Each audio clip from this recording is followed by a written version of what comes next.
세계에서 가장 고인돌이 많은 나라 한국. 왜 우리나라에는 고인돌이 이렇게 많이 남아있는 걸까요? 이제 역사와 사랑에 빠질 시간. 밀하 반갑습니다. 밀크티 친구들. 오늘은요. 우리나라에 고인돌이 많은 이유에 대해서 이야기해 보려고 합니다. 우리나라의 고인돌이 진짜 여기저기서 발견이 되거든요. 강화도에도 되게 많고 전남 고창에도 되게 많고 선생님이 예전에 강원도 쪽에 무슨 대명 리조트인가? 이런 리조트 가는데도 중간에 고인돌이 막 있어요. 흔하게. 그냥 고인돌이 그렇게 중요한가? 이렇게 생각할 수도 있고 너무 흔하게 우리나라에서 발견이 된다라는 거. 우리나라에 고인돌이 약 3만 개가 있다고 합니다. 이것은 전 세계에서 거의 40%로 고인돌을 연구하려면 반드시 우리나라에 와야 된다고 해요. 왜 우리나라에 고인돌이 많으며 고인돌은 무슨 의미인지 오늘 이야기해 보도록 하겠습니다. 자, 한한쌤의 역사 스캔들 지금 바로 시작할게요. 자, 첫 번째, 한반도에 존재하는 약 3만 개의 고인돌이 있다. 3만 개가 그래 3만 개 이렇게 생각하겠지만 이 고인돌 자체가요. 작은 고인돌도 있지만 큰 고인돌은 이 위에 있는 돌덩어리가 진짜 커요. 진짜 큰 거는 40톤까지 된다고 합니다. 40톤, 몇 톤. 이게 진짜 큰 거예요, 친구들. 40톤? 이게 40톤이 얼마나 할까 잘 모르겠지만 우리가 흔히 이따만한 트럭을 1톤 트럭이라고 하거든요. 그거의 40배라는 거니까 엄청 큰 거야. 그래가지고 이 사람들이 이걸 옮기려고 하면 정말 몇백 명이 이걸 들어야 됐다라는 거지. 그런 큰 규모의 고인돌이 우리나라 한반도 전역에 여기저기 3만 개가 있다라는 건 정말 대단한 겁니다. 외국 사람들이 와서 놀래요. 아니 이렇게 고인돌이 많다니. 선생님은 이런 생각을 했어요 옛날에. 우리나라에 다 와서 죽었나? 왜 무덤이 이렇게 많지? 이런 생각을 했는데 우리나라에 청동기에 정말 많은 부족들이 있었고 이 고인돌은 여러분들 알다시피 족장의 무덤이죠. 그래서 그런 부분에 대해서 우리가 정말 많은 연구가 필요한 게 또 고인돌입니다. 한국에 있는 고인돌은요. 전 세계 고인돌의 40%나 된다라는 거죠. 그래서 고인돌이 제일 많은 나라 1위가 한국이라는 겁니다. 그래서 그런 부분에서 우리나라가 참 고대에 그 한반도 위치가 참 좋았구나 이런 걸 생각할 수 있어요. 왜냐면 옛날 사람들은 농사를 짓거나 그럴 때 이제 일단은 거기에 정말 많은 그런 물고기들을 잡기도 하고 땅 자체가 좋아야지만 농사를 짓고 먹고 살 수 있었는데 사람들이 거기에 거주하기 참 좋은 지역이었기 때문에 여기에 많은 부족들이 있었고 사람들이 옹기종기 살고 있었기 때문에 수많은 이렇게 무덤이 남아있지 않았을까 그런 생각을 해볼 수 있겠죠. 자, 그리고 고인돌 연구의 성지 한반도. 자, 고인돌이 많다는 이야기는 계속 하고 있었죠. 우리나라는 고인돌이 막 이렇게 흩어져 있을 정도로 강화도에도 고인돌 공원이 있고 전남 여기 화순 고창 쪽에도 고인돌 공원이 있어. 가면은 그냥 돌들이 그냥 흔한 고인돌이 막 있어. 근데 외국에는 고인돌 하나만 있어도 와 문화재다 이런 사람들이 와서 구경하고 이러는데 우리나라는 이런 게 지금 3만 개가 있는 거야. 엄청 많은 거예요. 자, 전 세계에서 이렇게 쭉 보면 이렇게 우리나라 지도에서 이쪽에 특히 많습니다. 고창과 화순 지역에 엄청 밀집이 되어 있고요. 그리고 이쪽에 강화도 쪽에도 많이 있어요. 그리고 그 주변에는 띄엄띄엄 이렇게 있죠. 신기하게도 고인돌이 많이 나타나는 지역은 실제로도 사람들이 많이 거주하는 평야지대라던가 좀 이렇게 기름진 그런 평야지 사람들이 많이 거주하는 곳 그곳에 실제로 고인돌이 많았습니다.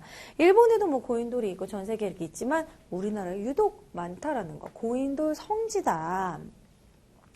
자, 이런 거석 문화는요, 세계에서 이제 고대 문화를 우리가 이해하는데 가장 영향을 많이 주는 게 거석 문화입니다. 거석. 세워져 있다. 세워져 있는 돌을 거석 문화라고 하는데 돌들은 모진 풍파에도 견디고 계속 서 있잖아요. 나무는 썩고 불타기도 하지만 이 돌들은 그대로 이렇게 풍화가 되긴 하지만 그래도 어쨌든 그대로 유지가 되기 때문에 어떻게 보면 선사시대라던가 고대의 여러 가지 미스테리를 풀 수 있게 남겨준 그런 열쇠가 하나의 돌들, 이런 거석 문화죠. 대표적인 거석 문화 하나 소개를 해드리도록 하겠습니다. 너무 유명한 영국의 스톤헨지예요. 이 스톤헨지는 이렇게 생겼는데 고인돌하고는 다릅니다. 스톤헨지는 아마 이것을 이제 제사장들이 제단으로 썼을 것이다 이렇게 보기도 하고요. 별자리를 약간 상징한다고 얘기하기도 하고 중요한 건 이 영국의 스톤헨지가 이게 돌들이 실제로 되게 크거든요. 얘도 거의 30톤, 40톤 하는데 이게 이 주변 평야에 아무데도 이 돌을 구할 수 없대. 그래서 이 돌을 구할 수 있는 곳이 이곳에 이 평야에서 약 240km나 멀리 떨어져 있다라는 거야.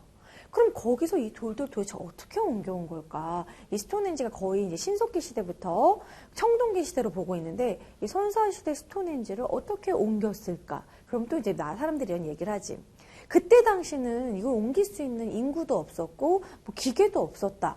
그래서 결국 뭐 이렇게 외계인들과 뭔가를 주고받았다, 뭐 외계인이 만들었다 이런 얘기도 많습니다. 그래서 영국의 스톤헨지는 아직까지도 미스테리로 남아 있어요. 그래서 영국의 스톤헨지도 이런 대표적인 거성문화고요.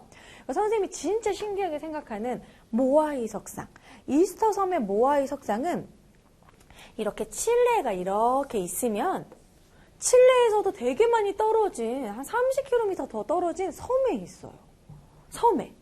그럼 이 섬 안에 이렇게 또 큰 많은 돌들이 있지도 않았을 거고, 그리고 얘가 또 되게 커. 그리고 얘네들이 원래 몸만 남아있고, 이렇게 몸만 이렇게 써서 되게 이렇게 묻혀져 있었거든? 그래서 몸을 캐봤더니 이렇게 큰 거야. 그리고 얼굴도 다 비슷해. 그리고 눈이 다 파여 있어. 이 눈이 보면은, 모아이 석상 보면 약간 눈이 막, 약간 이런 우환이 있는 것 같아. 이런 눈이잖아요. 이렇게 우리가 약간 안 좋은 표정 그릴 때 이런 그림? 그런데 실제로 이런 게 아니라 원래는 눈이 있었대요. 근데 눈을 다 파냈다라는 그런 증거가 남아있고, 그리고 다 한쪽만 바라보고 있어요. 섬이 있으면 섬 안쪽을 바라보고 있고. 그래서 얘를 또 어떻게 옮겼는지, 고대 사람들이 얘를 어떻게 만들었는지, 눈알은 도대체 왜 파냈는지, 그 얘네들이 되게 많이 있어. 그 섬 안에 거의 600개 정도가 있단 말이야. 이 수많은 모아이는 누가 만들었으면 무슨 용도로 만들었을까? 이것도 역시 미스테리라고 합니다. 이스텀의 모아이 석상도 세계의 대표적인 거성문화 중 하나예요. 그 중에서 또 남아있는 고인돌이 또 우리나라에 되게 많다라는 거지. 자, 어쨌든 고인돌은요, 청동기 시대에 나타나게 됩니다. 자, 청동기 시대 이 뒤에 있는 청동기는 세형 동검이라고 해요. 원래 청동기는 그 전에는 비파형 동검이라는 걸 만들었어. 비파형 동검은 말 그대로 비파 모양으로 생겨서 비파, 우리가 기타라고 생각하면 돼요. 이렇게 미역 아니야, 미역. 미역 같기도 하죠. 약간 이제 기타 치는 비파라고 하는데 그렇게 생겼던 비파형 동검에서 이렇게 지금 세형 동검으로. 동검은 실제로 전쟁을 위해서 막 찌르고 이런 것보다 좀 상징적인 그런 검의 역할을 하고 있대요. 왜냐면 청동기는 생각보다 약합니다. 철기보다. 그래서 이런 동검은 족장의 상징이라던가 아니면 여기 보면 방울이 막 있어요. 이렇게 청동 방울. 친구들 혹시 그 드라마를 봤는지 모르겠지만 아스달연덱이라고 있는데 거기서 엄청나게 청동방울 뭐 별다양가 그래가지고 그거를 막 발견하는데 요게 나왔거든. 그래서 저는 보면서 와 이거 청동방울을 되게 고증을 잘했다라고 생각했더니 댓글을 보니까 사람들이 다 무슨 얘기를 하냐면 저거 다 다이소에 많은 건데 다이소 문어 지압기 아닌가요? 이런 식으로 다이소에 나오는 걸 문어 거라고 다들 얘기를 하는데 실제로는 우리나라에서 발견됐던 청동방울 모양입니다. 이런 것들이 이제 그런 제사장들이 그때 당시는 좀 재정일치 사회여서 제사도 지내고 또 군장이기도 했어. 그 사람들이 이 방울을 막 흔들면서 약간 이런 청동검을 위압감 있게 들면서 그리고 여기 있는 청동거울. 이 청동거울은요. 실제로 얼굴을 비추는 거울보다는 햇빛에 반사해서 반짝반짝이게 하는 그런 청동 거울이에요. 그거를 몸에다가 달고 나는 하늘의 자손이다 이러면서 막 이렇게 좀 나는 너희들과 달라라는 걸 표현하기 위한 그런 하나의 장식용, 제사용 도구였다라는 거지. 그래서 청동기는 엄청 귀했습니다. 그때 당시에는 청동기가 흔하지가 않았어요. 그래서 청동기는 절대 농기구 같은 거 절대 만들 수 없고 요즘으로 치면은 금이나 다이아처럼 귀한 거였기 때문에 이렇게 막 흔들면서 제사장들이 주술용 도구, 제사 지낼 때 썼던 도구 이것을 제기용이라고도 합니다. 그래서 주로 무기나 제사용 도구, 무기도 실제적인 좀 그런 정말 무기보다는 상징적인 그런 무기로 사용을 했다라는 거지. 물론 칼로 쓰기도 했지만 상징적인 거 훨씬 컸다는 거야. 그래서 동검, 청동방울, 이런 청동거울 제사용 도구로 썼는데 이거를 지금 선생님이 왜 열심히 설명하냐면 얘네들이 다 모두 고인돌에서 출토가 됐기 때문이에요. 그래서 우리가 고인돌에 이렇게 귀한 청동기들이 나왔기 때문에 고인돌 자체는 일반 평민들, 일반 사람들의 무덤이 아니라 높은 제사장이나 족장들 그런 사람들의 무덤이었을 것이다 라고 보고 있어요. 이런 애들이 막 나오는데 이렇게 무덤에 같이 나오는 걸 뭐라고 하냐면 껴묵거리라고 합니다. 이런 청동 유물들이 껴묵거리로 같이 나왔다라는 거야. 짠. 자, 그리고 고인돌에 대해서 다시 돌아와서 우리가 흔히 고인돌을 이렇게도 얘기해요. 아, 무덤이니까, 아, 고인의 명복을 빕니다. 그 고인인가? 옛고의 사람 인자인가? 이렇게 생각하는 사람도 있어요. 고인돌, 이거 아니라는 거야. 실제로 그냥 고인돌은요, 순 한글입니다. 고이다 할 때의 고인이에요. 그러니까 고인돌은 실제 무슨 의미냐면 지성묘란 뜻인데 고여있는 돌무덤이다. 그러니까 고여서 돌을 고아놨다 혹은 이렇게 파였다 이런 식으로 고인돌.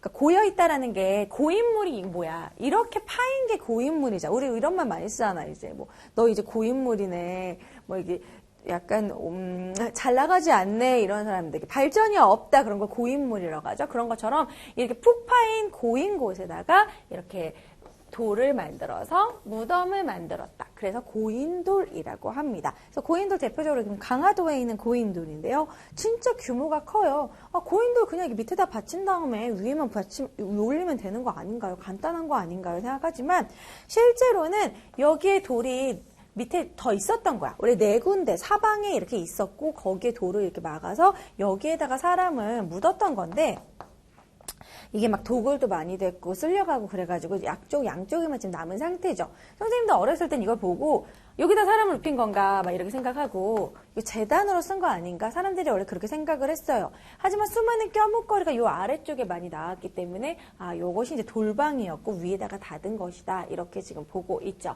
그래서 대표적인 고인돌의 모양이고 자, 고인돌은 두 종류가 있습니다. 우리가 나중에 한국사 시간에 북방식 고인돌, 남방식 고인돌 배울 거예요. 북방식 고인돌은 약간 롱다리야. 그래서 다른 말로 탁자식이라고 해. 탁자식 고인돌. 실제로 정말 우리 탁자처럼 생겼죠. 우리 밥 먹는 식탁처럼 생겼잖아.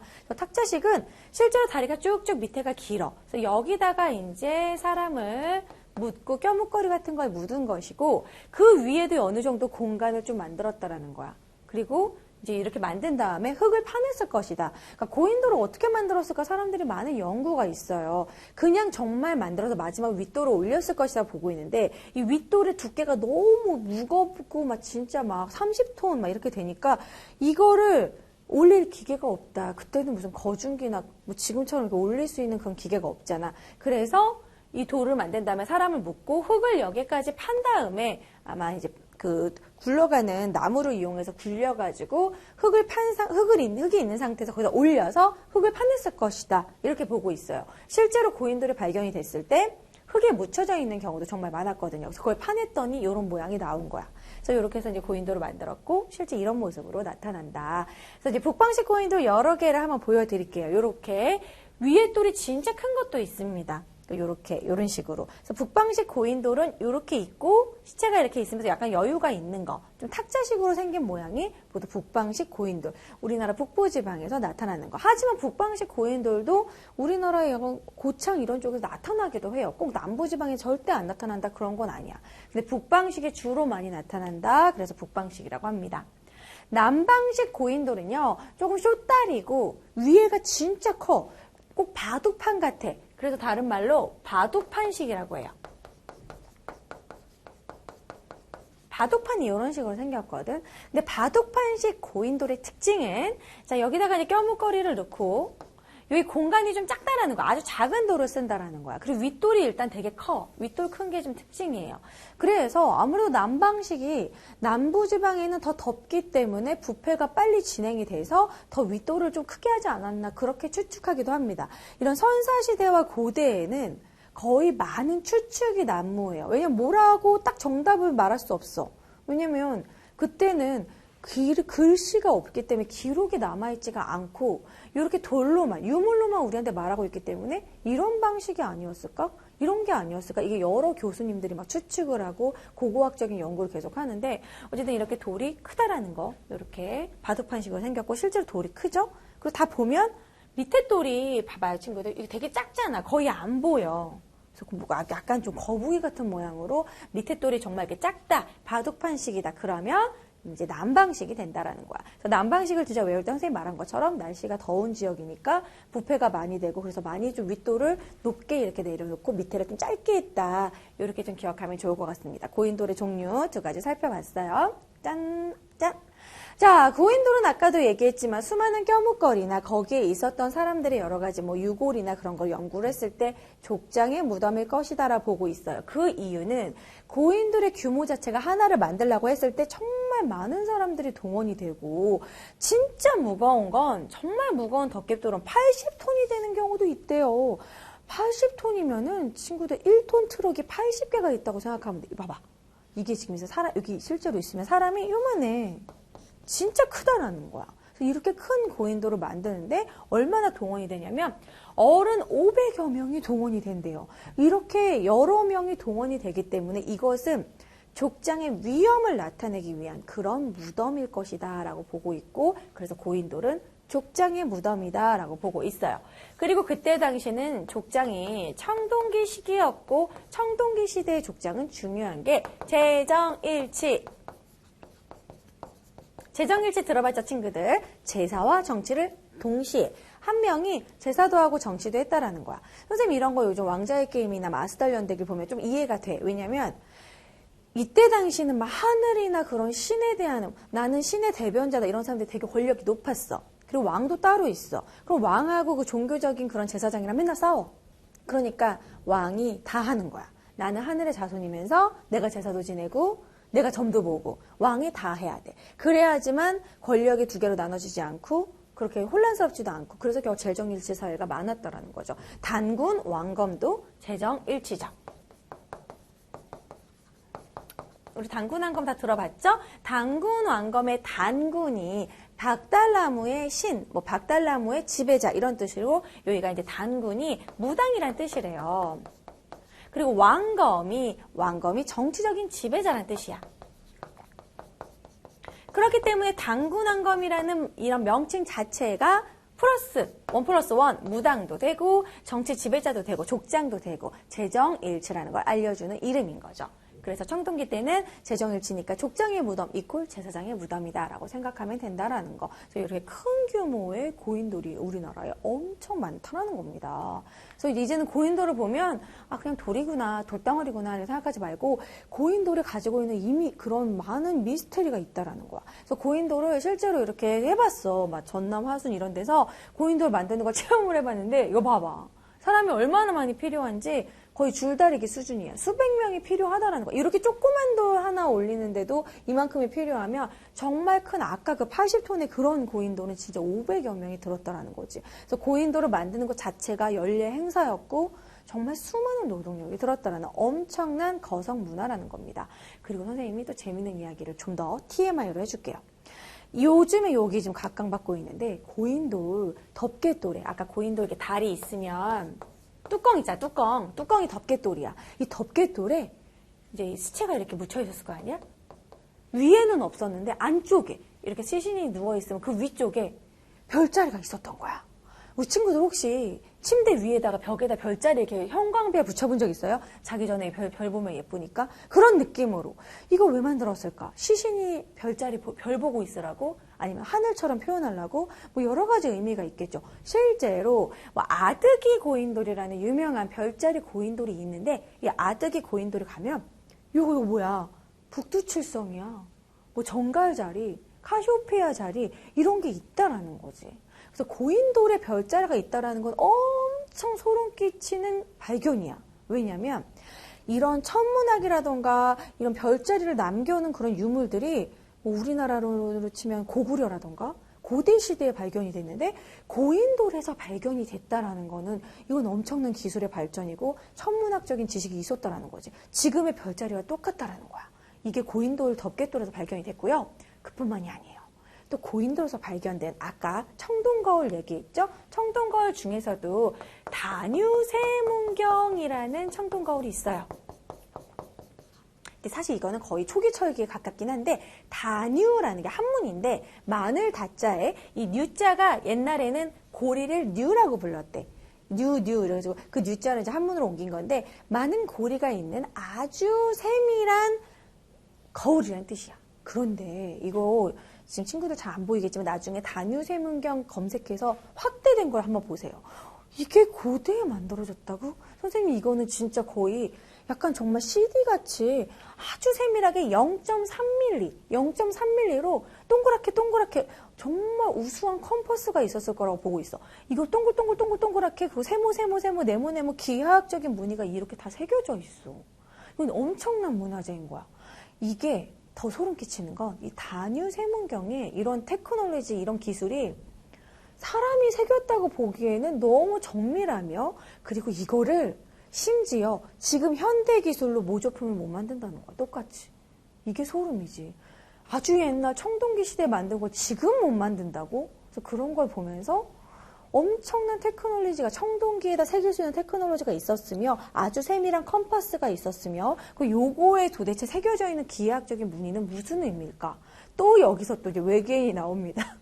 이거는 외계인 아니면 만들 수 없는 테크놀로지다. 그래서 이건 아마 외계인과 뭔가 대화를 전달했던 하나의 기록물일 것이다라고 보기도 하고요. 아니면 정말 세밀하게 이렇게 막 이렇게 흠집을 내서 반사율을 높여가지고 반사를 시키기 위한 거울의 목적이었다고 하는데, 어쨌든 엄청나게 촘촘한 이렇게 세밀한 그런 공법이 있다는 거야. 그러니까 우리나라는 옛날부터 손재주가 좋았다는 거야. 그래서 우리나라가 지금 IT 강국이고 5G 그런 거 이렇게, 우리는 반도체 같은 거 막 조그맣게 새기는 거, 나노 기술 그런 거 되게 잘하거든요. 그래서 이때부터 시작이 됐다라고 볼 수 있다는 거죠. 그러니까 정말 청동기, 선사시대, 과거지만 그때 사람들이 의외로 되게 똑똑할 수 있었다는 거야. 그래서 선생님은 이런 부분에서 맨날 이런 생각을 해.